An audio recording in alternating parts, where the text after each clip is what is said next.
In the winter of 170 AD, on the frozen banks of the Danube, a Roman emperor sat in his command tent and wrote a sentence he never meant for anyone to read: blot out the false judgment and safety.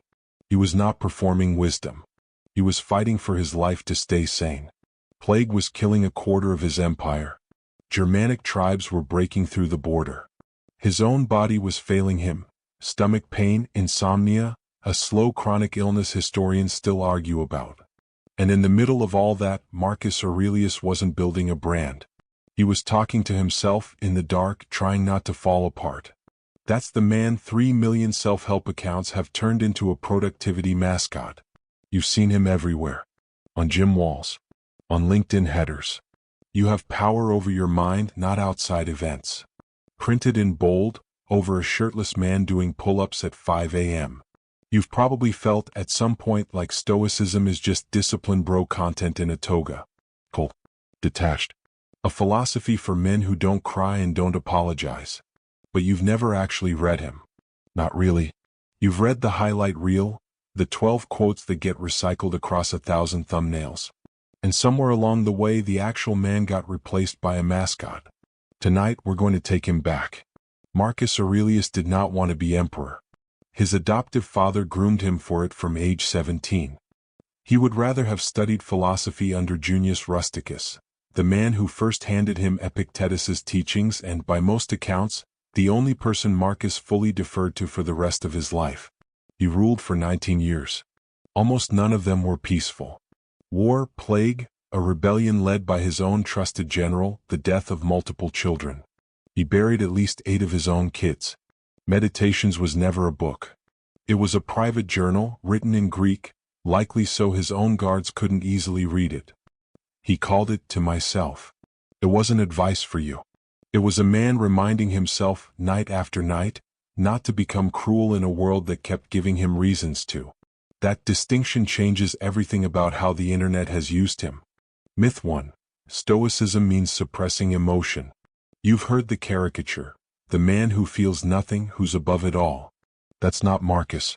He wrote more than once about grief, about exhaustion, about wanting to quit. Stoicism never asked him to feel nothing. It asked him to not be ruled by what he felt. There's a difference between numbness and mastery. He wrote, you have power over your mind, not outside events. Realize this and you will find strength. Notice what that sentence doesn't say. It doesn't say don't feel anything. It says the feeling isn't the enemy. Your reaction to it is what you can actually work with. Myth 2. Stoicism is about winning, dominating, becoming unbothered. This is the gym bro flavor.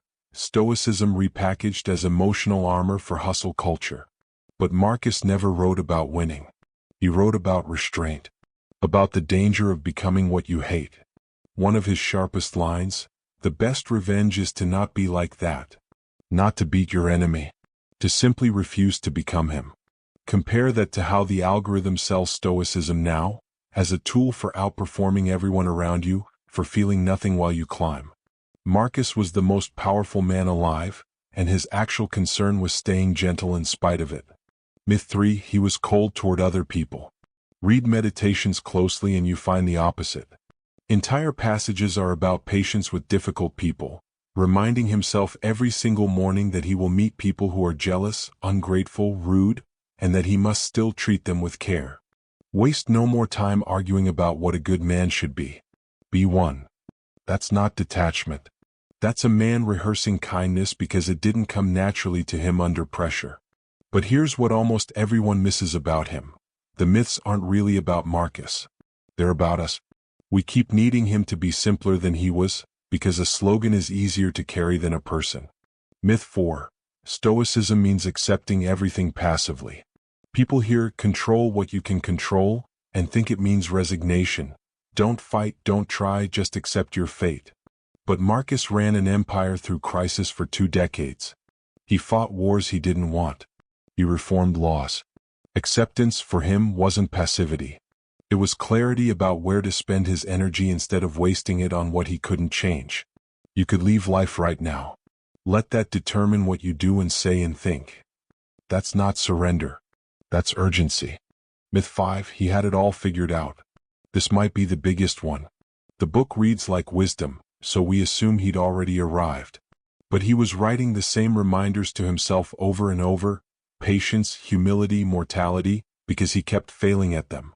Meditations isn't a record of a man who mastered himself. It's a record of a man practicing nightly because he knew he hadn't.